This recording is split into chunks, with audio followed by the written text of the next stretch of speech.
Curry.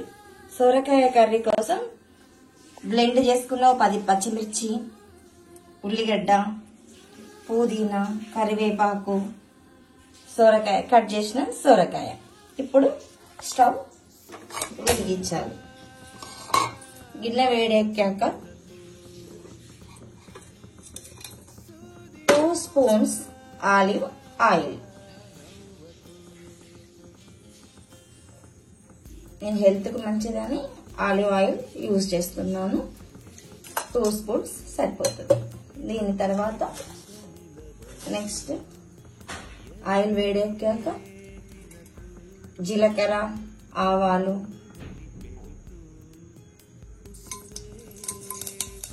శనగపప్పు పోసేసాను. Next ఈ పచ్చిమిర్చి, గ్రైండ్ చేసిన పచ్చిమిర్చి, ఆనియన్స్,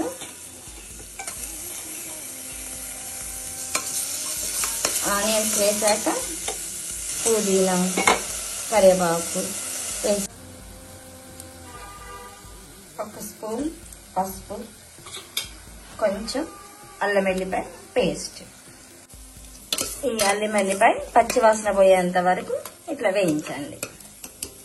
ఇప్పుడు సొరకాయ ముక్కలు, కట్ చేసి పెట్టుకున్న సొరకాయ ముక్కలు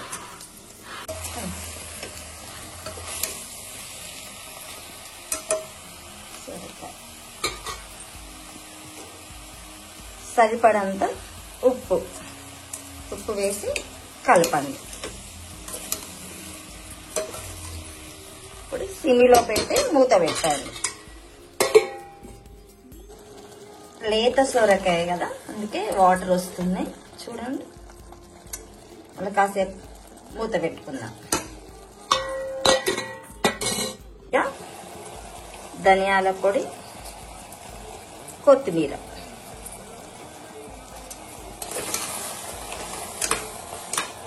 స్టవ్ ఆఫ్ చేస్తున్నాం.